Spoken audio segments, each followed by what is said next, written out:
Law enforcement officials now say they have a compelling lead on where baby Emmanuel's remains may lie, but that location remains confidential for now, to safeguard the investigation's integrity and protect the source. But why would investigators withhold such a critical detail from the public? What does that decision tell us about the current direction of the Emanuel Haro investigation? And most importantly, what happens next? Tonight, we break down the facts, analyze law enforcement's strategy, and uncover how this pivotal moment could shape the path toward justice for baby Emmanuel. But before we get into the breakdown, if you're someone who believes in truth, accountability, and justice for the most vulnerable, consider subscribing to this channel, because every subscriber, every like, and every comment sends a clear message that we don't look away and we don't stay silent. Thanks to you, we've just crossed 1,000 subscribers.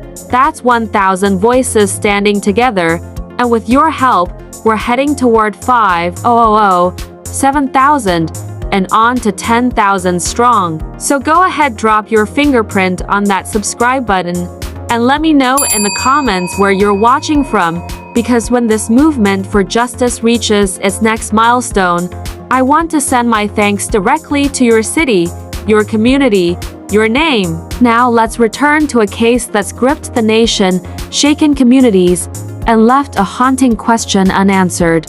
Where is baby Emanuel Haro? In a recent update, law enforcement revealed they now have what they call a pretty strong indication of where Emmanuel's remains might be. But here's the twist: despite that statement, authorities are choosing to keep the exact location confidential. For many, that silence is confusing. Why hold back such a critical clue? What does it reveal about the integrity of their lead, or the strategy behind it? The disappearance that didn't happen took place on August 14, 2025. In the evening, Rebecca Haro reported that she had been struck in the parking lot of a Big 5 sporting goods store in Yucaipa, California, and awakened to find her 7-month-old son, Emmanuel, missing. She recalled hearing someone say "Hola," but couldn't describe an assailant. There were no witnesses or surveillance footage. Law enforcement responded swiftly. K-9 units were deployed, and helicopters canvassed the area, yet there were no solid leads on a suspect or a vehicle. Within days, detectives noted inconsistencies in Rebecca's statements and ended the interview. Officials escalated the case from a missing child investigation to a criminal inquiry. On August 17th, Child Protective Services removed a 2-year-old sibling from the Haro home in Cabazon, a sign that authorities suspected wider abuse. To understand how we got here, from a missing persons case to a double arrest for murder, we have to examine the law enforcement strategy. When Rebecca first called 911, claiming she was knocked unconscious and her baby taken, officers responded with urgency. After all, in cases involving infants, every second counts. But trained investigators are also trained to observe, and it didn't take long for details to feel off. The supposed parking lot attack had no witnesses, no signs of violence, and crucially no surveillance footage to support the claim. Investigators began quietly testing the story. Within hours, they launched a parallel investigation into the family itself. A search warrant was issued. Digital forensics teams started reviewing the couple's phones, texts, and GPS data. The Haro family's Cabazon home was searched. Their vehicles were impounded, and neighbors were interviewed. The turning point came with the physical evidence, or the lack of it. Surveillance didn't show a baby at the scene. There was no DNA or forensic trace of Emmanuel being in the car that day, and no timeline that held up under scrutiny. By August 18th, the case pivoted from a missing infant to a suspected cover-up. That same week, Child Services removed the Haro's 2-year-old daughter from their custody. The escalation from missing to murder was not driven by assumption. It was driven by contradiction between what was being said and what the evidence actually showed. This wasn't just an error-filled story. It was a narrative that crumbled under the weight of evidence, methodically gathered by a multi-agency team working under quiet urgency. And that strategy, measured, deliberate, and grounded in forensics, was the key to breaking the case open. By August 16th, just 2 days after Emmanuel was reported missing, detectives were no longer buying the story they were being told. Rebecca Haro's account of the attack in the parking lot began to unravel. There were no signs of a struggle, no witnesses, and no footage. The area had multiple security cameras, yet not a single frame supported her version of events. What started as a high-alert kidnapping case quietly turned inward. Investigators began looking at the parents, not an unknown assailant.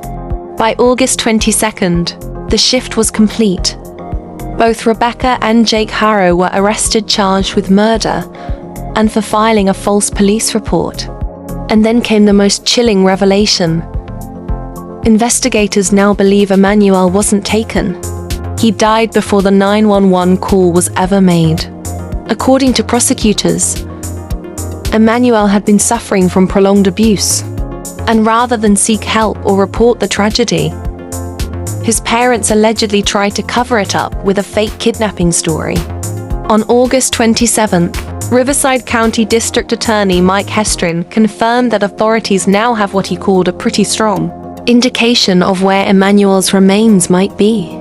But out of respect for the source, and to preserve the strength of the case, that location remains confidential. The arraignment is now set for September 4th. Until then, the community waits, hoping for closure, justice, and the recovery of Emmanuel's body.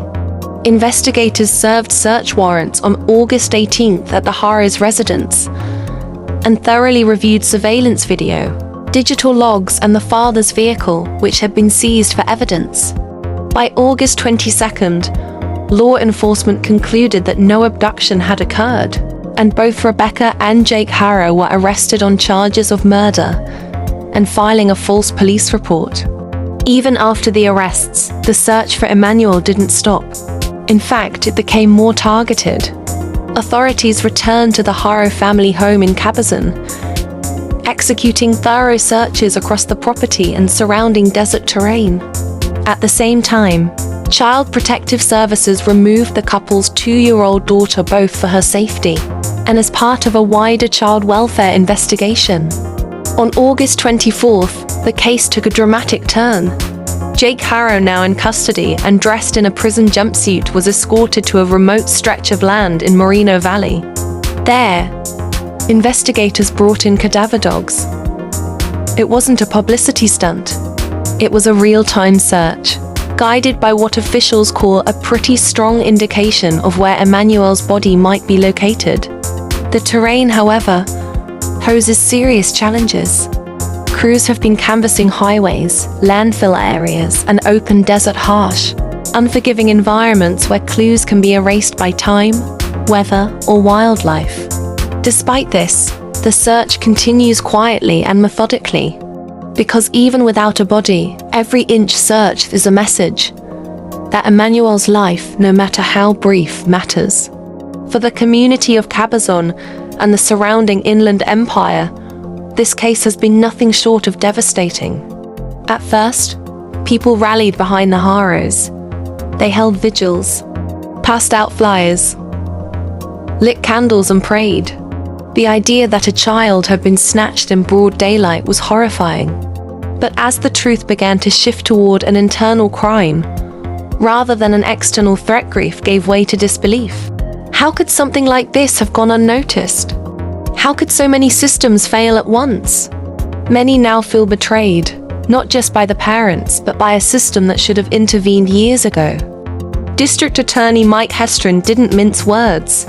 In a public statement, he slammed the 2023 plea deal that let Jake Haro walk free after a prior child cruelty conviction. Hestrin called it an outrageous error in judgment and suggested that Emmanuel might still be alive if that case had been handled differently. This isn't just a local tragedy. It's a communal trauma, one that's led many to ask how many more children may be falling through the cracks. The Emanuel Haro case doesn't exist in a vacuum. It's the endpoint of a chain of systemic decisions some made years ago. In 2018, Jake Haro was charged with child abuse after an incident involving another child. In 2023, he accepted a plea deal. The result? No prison time, just probation. That judgment, now under intense scrutiny, raises fundamental questions about how the justice system handles child abuse cases. Should prior offenders be monitored more closely? Should plea deals be an option at all when a child's safety is involved? Beyond the court system, there are questions about child protective services, probation enforcement, and the red flags that may have gone unreported or uninvestigated. This is where tragedy and policy collide. Because for every Emmanuel, there may be dozens of at-risk children who won't make headlines, whose suffering is quieter, but just as urgent. This case forces us to confront a hard truth. When the system prioritizes leniency over safety, it's the most vulnerable who pay the price. As of now, both Jake and Rebecca Haro remain in custody. Their arraignment is scheduled for September 4th, where prosecutors are expected to outline the evidence gathered so far, and defense attorneys will begin building their case. In parallel, investigators are still actively pursuing leads tied to that strong indication of where Emmanuel's remains may be. That location, while confidential, remains central to this case, not just for evidence, but for closure. Meanwhile, public officials and child advocacy groups are calling for reforms tied to sentencing for child abuse convictions, mandatory monitoring, and earlier intervention mechanisms. Whatever unfolds in the courtroom, this case will likely leave a legislative and emotional mark that extends far beyond Cabazon. If you've stayed with us this far, thank you. Cases like Emmanuel's are heartbreaking, but they're also necessary to examine. Because awareness leads to accountability, and accountability is how change begins. If you believe in justice, child safety, and protecting those without a voice, consider subscribing. We cover these stories not to exploit them, but to ensure they're not forgotten, and that the systems that failed once don't fail again.